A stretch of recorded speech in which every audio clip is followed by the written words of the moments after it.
Join me for a nice, deep cleansing breath. Let's all do it together. Feels really good, doesn't it? I love to do that sometimes. I'm not going to lie. Every now and again, you just need to take a nice cleansing deep breath. And we might be calling on one of these deep breaths for some of the strategies that we're going to talk about today, because we are tackling overthinking today.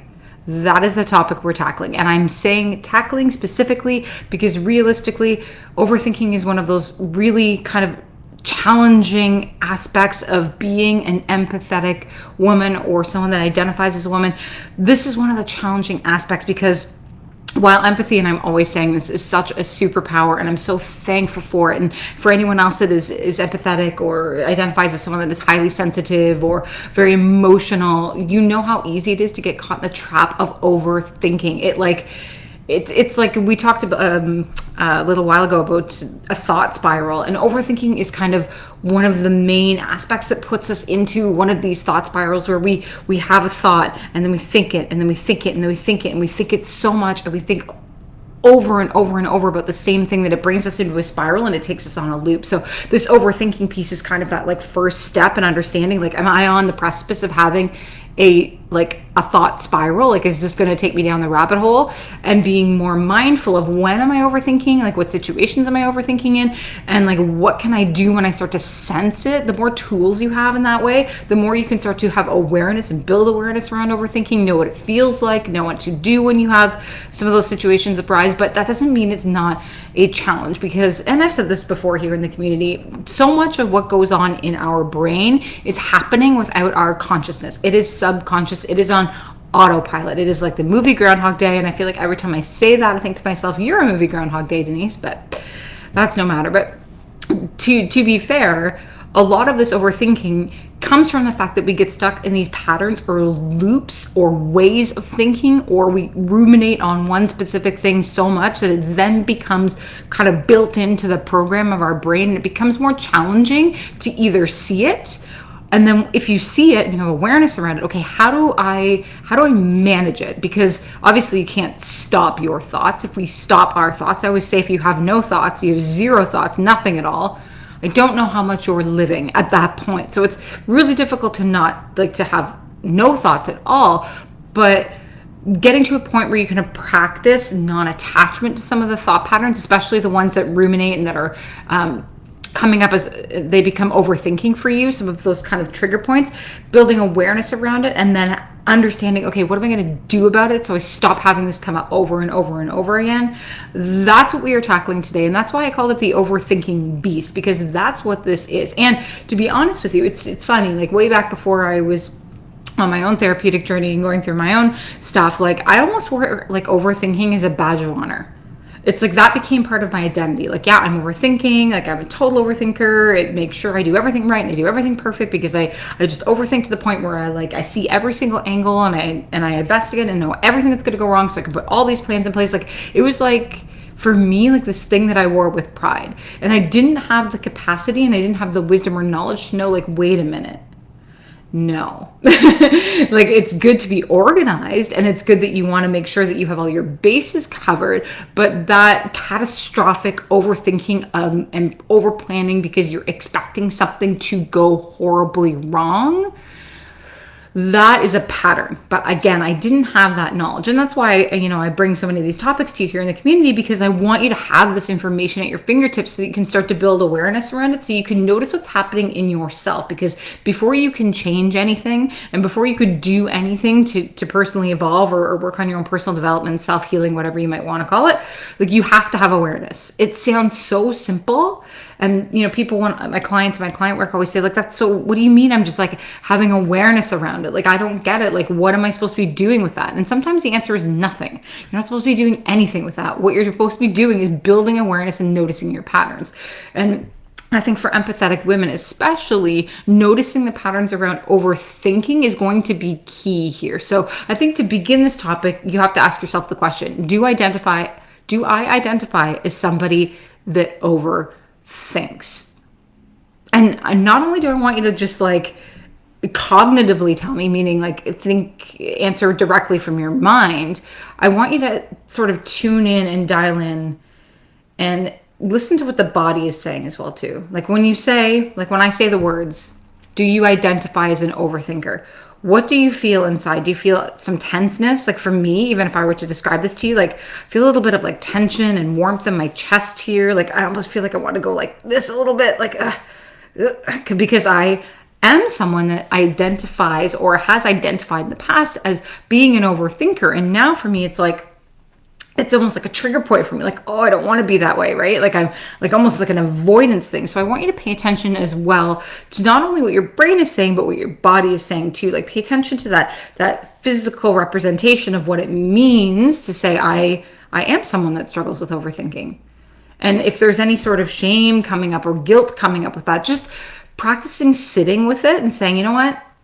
It's okay. That's where I am today. And I've spent a lifetime doing this. And so much of my overthinking comes from a place of a deep need of survival. Like I feel like in order to survive the next thing or to be prepared for the next thing, especially if you come from, a trauma history, no matter what the case, if it's big T trauma, like big catastrophic things, or if it's little T trauma, like bullying, or, growing up in a home where you didn't really know what was coming next, or any of these things, right? Like, a lot of us adopt the strategy of overthinking as a means to survive, right? That's kind of where it stems from. And then as you grow up and you become this empathetic person, then you're adding on this other layer of like, I feel other people's energies and I feel their emotions and I feel what's going on with them and I can sense what's going on in the room.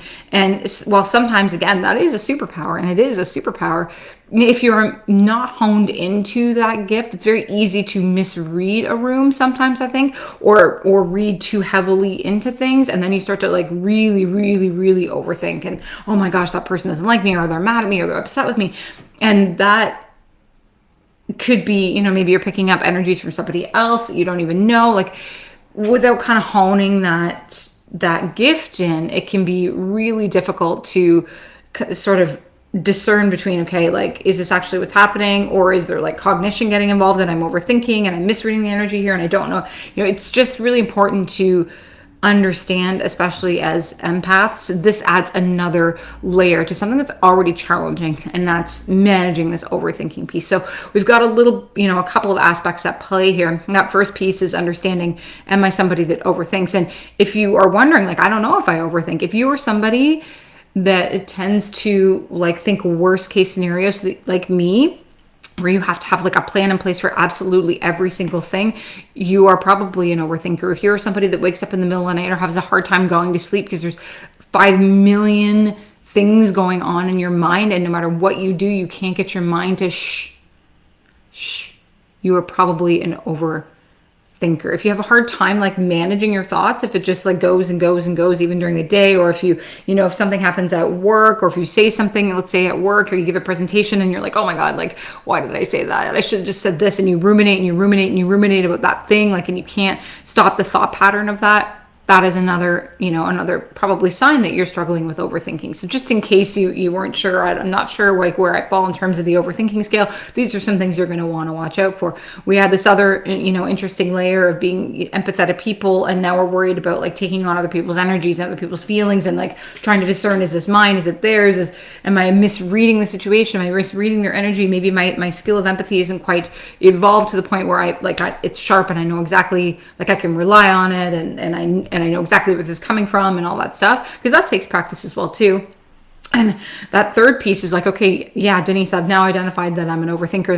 Now what? Like, where is this coming from? Which we talked a little bit about today here, that it's probably coming from a place of being like a defense mechanism or a safety strategy or a means of keeping yourself safe. Similarly, where the gift of empathy comes from, it comes from that, growing up and having a history of maybe not knowing what to expect next and not really knowing what it means to be safe. And I think an interesting way to understand your childhood, and this is kind of a segue here, and maybe I should do a video on this too, is asking if I ask you the question, where did you feel most safe as a child? If you really let that sink in, where did I feel the most safe? And if that answer wasn't at home, with my parents, like that was my most safe place, I felt the most loved, cared, nurtured, that's probably a good indication that, okay, wait, the place I was supposed to feel most safe and most cared for and most nurtured wasn't the safest place for me. And because of that, I had to adopt the strategy of overthinking to keep myself safe, or being able to tune in with empathy to keep myself safe. So I understood what was going on with people around me, so I could know what I needed to do as a young person. So that's another question you can ask yourself. But with all this being said, let's talk about some strategies that you can adopt or that you can put into play today that will support you with overthinking, because it is a beast. And I think the first piece is approaching this with loving kindness and compassion, and knowing that if you just only noticed today or said for the first time today, like, yes, I'm an overthinker, like if this is the first time you're admitting that, knowing that even if you put these strategies into place today, the likelihood is it's going to take a lot of repetition, and some days are going to be better than others, and there's going to be some days where you just cannot manage the overthinking, no matter how hard you try or how many tools you use in your tool belt. So just being loving to yourself and kind to yourself, and knowing, hey, I am doing what I can right now, and I'm doing my very best, and this is a process. Like, if you're, for example, like 30 years old and you've been overthinking for 28 years, it took you 28 years to get where you are today, it would be not doing yourself a kindness or a favor to assume or to make the assumption or put pressure on yourself to then be done with that by next week, or be done with that by tomorrow. So this has got to be a gentle process. So loving kindness, being gentle, having compassion. The second piece is awareness, which we talked about already. Having awareness around, like, okay, I'm an overthinker for sure. Absolutely, I need some strategies. Number 3 is starting to notice patterns. What are the patterns for you? Like, what is your overthinking MO? Are you just like thinking about a million things at once and you just find yourself in a thoughts up spiral? Do you ruminate on things and like hyperfixate on like one thing that you did, and you're thinking about, oh my God, like what people might have thought of me? Like, is it that type of overthinking? There could be a lot of other different ways in which you are overthinking. My dog is barking at the door, of course, right now because I am doing a live, and why wouldn't he do that? And so are you I can't ever say this word. Is everything a catastrophe? Catastrophizing. There we go. That's the word. Is that the type of overthinker you are? Meaning you're just like assuming worst case scenario all the time, consistently, similarly to how I was like just assuming everything's going to go wrong and trying to think of 100 ways to fix it and all this stuff. Like, is that another way you're overthinking? So identifying the pattern you're in so that you can start to become attuned to when it begins to happen. Because if you can understand the pattern as you see, because the brain loves patterns, as you see one of these situations, like if you have a trip coming up, you're saying to yourself, okay, I know for a fact that I'm probably going to start, catastrophizing here, and I'm going to start to think about all the things that can go wrong. Like, I know that's going to be a problem for me, so I need to, or not really a problem, I know that's going to be a challenge for me, so I know I need to sort of build some strategy around that ahead of time so I can manage that effectively. So those are kind of like the first 3 things that you're going to want to do before you adopt any other strategies. So I think another aspect of this too is practicing mindfulness and or meditation or something like that. Because and I know, don't roll your eyes at me, a lot of people do, because the answer is always, well, I can't meditate. There's no way I can meditate. I can't turn my brain off. But what meditation teaches you is not to turn your brain off, because if you weren't having thoughts, you aren't really alive. So how do I say that with grace?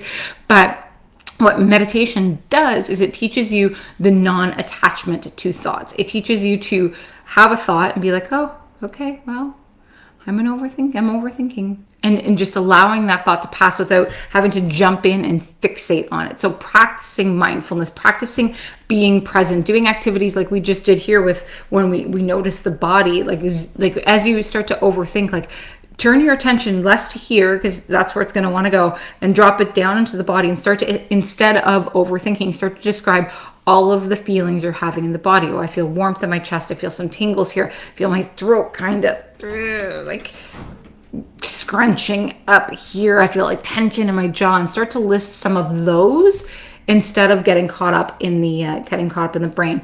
And the more you can practice being present, even if it means like while you're doing something, like if you're washing dishes, for example, like I am picking up the washcloth, I am washing the plate, I am rinsing the plate, I am putting the plate in the dish rack, I am picking up the fork, I am like, even if that's where you have to go and that's what you have to do in order to be like present, to practice being present, to practice being mindful, the more present you are, the more you're in your body and the less you're in your brain, the less you're chasing some of those overthinking patterns, right? And another big aspect of overthinking, and I should have said this when I was listing, what types of patterns of overthinking are you in? My dog was barking. Negative thought patterns, negative thoughts about yourself, about other people, judgments, are you consistently in a negative thought spiral, like where the world sucks and everything sucks? And if you are there, I have been there too. So allow me to validate that experience. It's a really hard place to be. And it's hard to break out of, but it is not impossible. But a lot of things, especially when it's, negative thought patterns about yourself, like I'm not worthy, I'm not good enough, I'm not smart enough, I'm, not like other girls, I don't look like other girls, challenging a lot of those negative thought patterns. And when I say challenge, it's like if you have this thought pattern of I'm not good enough, asking yourself, what evidence do I have to support that I'm not good enough? Am I feeling like I'm not good enough because somebody else has told me that my whole life? Or am I, I actually feel like I'm fundamentally not good enough? And if I'm fundamentally not good enough, like, what are some ways that challenge that? Like, wait a minute, like my friends say I'm a really kind and caring person that's like,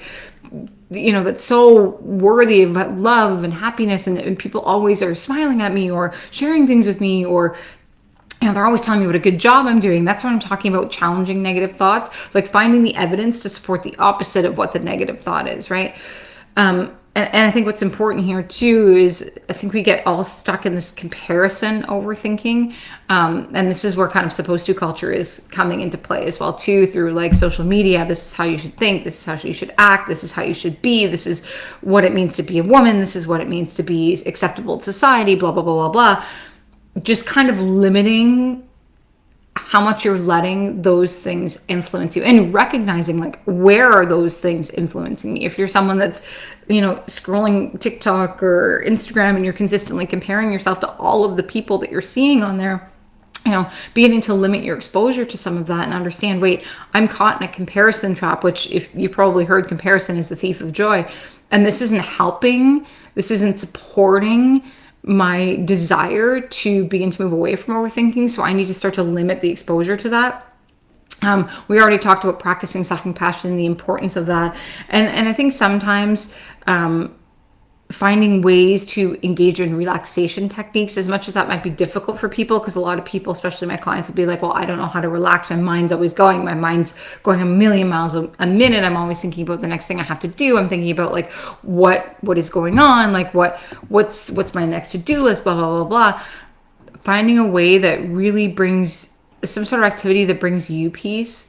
Maybe that's coloring, maybe it's painting, maybe it's singing for you, some sort of creative outlet. Perhaps it's writing, maybe it's playing sports, or, figure skating, or whatever the case may be. Finding something that really brings relaxation to you and allows you to be present in that moment, so that you're catering to yourself, because a lot of times we overthink so much as well too, because especially as a busy mom, like you have so many things on the brain, so many things on the go, you tend to forget about yourself. I mean, there's so many other things at play here, but for moms especially, I think, and even for people that aren't moms, we're all there together, but moms have another layer of like thinking about little humans on top of it. So finding something that's all your own, an activity that belongs just to you, that's not selfish. And even if it is, and if people call you selfish, embrace it, because it's okay to take care of yourself. I always say, sometimes you have to embrace your selfishuality, and be okay with tending to yourself, tending to your own garden. Maybe it's gardening, whatever the case may be, planting, but find something that relaxes you, so that you can practice being present and practice filling your own cup, so that you can take a moment away from the brain. And I think, finally, obviously, we talked about being compassionate and kind to yourself. And if you're really struggling with overthinking, and it's something you feel like you want to seek support with, and you're looking to work with a therapist on, trying to find a therapist that is the best fit for you, that you feel comfortable, safe, heard, someone you can collaborate with, to really dig in and understand the root of some of these overthinking patterns, what's going on here, and beginning to like break apart kind of the storylines that are underlying some of that stuff, that is also a great place to be able to manage and break down some of those overthinking patterns. That is what worked for me, because I was just so stuck in it. I couldn't see my own stuff. I couldn't see outside of it. So that's what worked for me. As always, an invitation to connect with me if you feel like I may be a therapist that could be a good fit for you. That is never coming from a place of pressure. That is always coming as a place of invitation. But yes, that's another place that you can definitely work on this. But with that, hopefully you found that helpful. And hopefully you have a wonderful, wonderful day. Take very good care. If you have any questions or comments about overthinking, or you're struggling with it, please drop them below. You are not alone here. And this community is built on the foundation of lifting one another up. So I hope you have a beautiful day, and I will see you next time.